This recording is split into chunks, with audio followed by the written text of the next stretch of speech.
we're open to what's happening under our hands. And we're feeling, and we're moving, and an intuition will come to us. What about the left psoas? And we're way up here on the right scapula. We look down there, and of course we don't see anything because our eyes can't pick it up. But we just shelve it a little bit, and then we say, okay.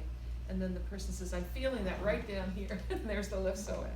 So intuition is coming to us non-verbally. And Joanne Avison had this marvelous comment on YouTube that she did. E-Health Learning is a wonderful place to learn about fascia and manual therapy. E, small e, capital H, ehealthlearning.com on Facebook. And Joanne said, doing our manual work is like reading Braille. You know what Braille is? Mm-hmm. It's the raised letters on the page for someone who's blind. Mm-hmm. And what do? They read with their fingertips. Mm-hmm. They don't read with one fingertip, they read with all of their fingertips. Mm-hmm. And they read a whole line at a time with both hands, don't they? It's a beautiful metaphor. Yeah, fascia is reading the fascia is reading the Braille of the body. The fascia will, through the physical touch and through the energetic release of thought, come into us to inform us about what to do to help people. We got to get out of our own way because we're in honor of and in service to that whole spiritual, emotional, physical, intellectual person, body, mind. And the patient always leads. We never push. And this is what makes us somewhat significantly different from any other manual therapy. Craniosacral would say that too. But the patient always leads. We're never pushing. We're never demanding. We're never pushing. And I saw a marvelous video last week of Lori Koch, K-O-C-H. Is it Lori? I can look it up. Jean Brick saw it too, and she, I should let you know for sure, so I can write it down. It's K-O-C-H, I'm sure. But she was talking, she has a book called Stalking Wild Psoas. Stalking Wild Psoas. Have you heard of it? I've heard of it, yeah. And she talks about, let me hold on a second. Liz Koch, K-O-C-H.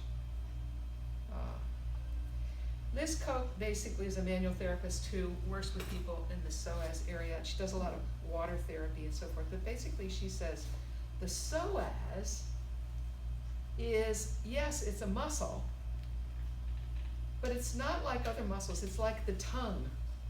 Now, how could the psoas be like the tongue? Well, think about it for a second. The psoas is through this solar plexus area, right? It's the third chakra, right? It's the dantian. It's the base of our structure, and it is the place where all emotion goes to rest. So when we're working with the psoas, emotions start coming up, right? When we're working down here. She says, I like to think of the psoas like the tongue because the tongue is a muscle of perception. The tongue doesn't do much except give us feedback about what we're tasting, what's in our mouth. The psoas ought to be treated like the tongue because it's a muscle of perception. Well, what are we perceiving? All of those emotions, known and unknown, that settle right there. So she says, and then what does that mean? Well, we never are aggressive. We never push because we're re-insulting the psoas when we push hard and squeeze hard.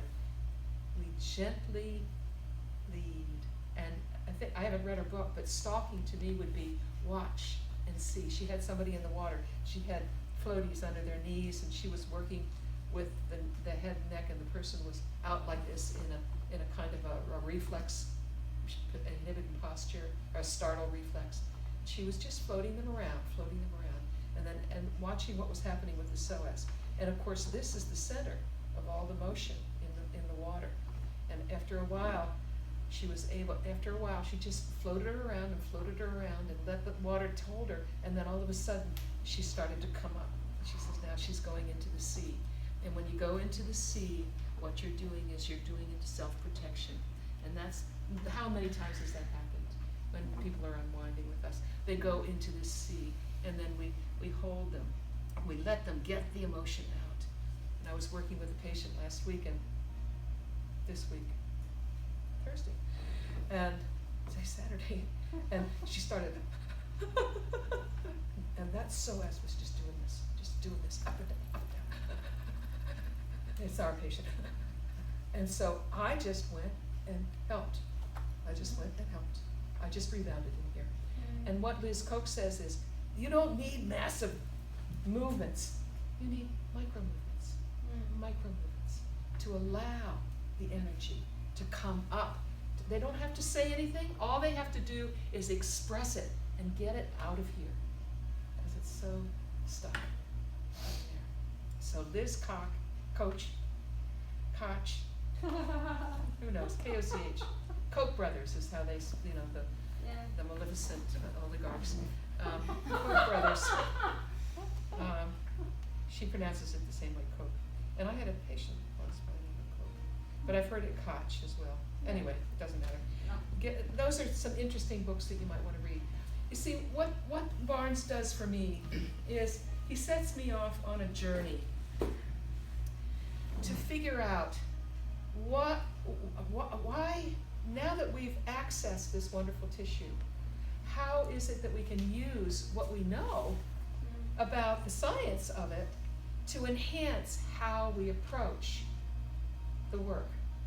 Because that's really our job. I'm a manual therapist. I'm a physical therapist who does Barnes myofascial release. And I'm also a scientist. I'm also interested in objective, as objective as possible, observation of reality as it exists and writing it down as I observe it, and being curious about it. And that's what a scientist does. We've gotten lost in this whole gold standard of randomized controlled trial, which doesn't even apply to human beings. It's what we do to try to protect ourselves and not do anything harmful. But it works for chemistry, but it doesn't work for people. So I think that's all I had to say today.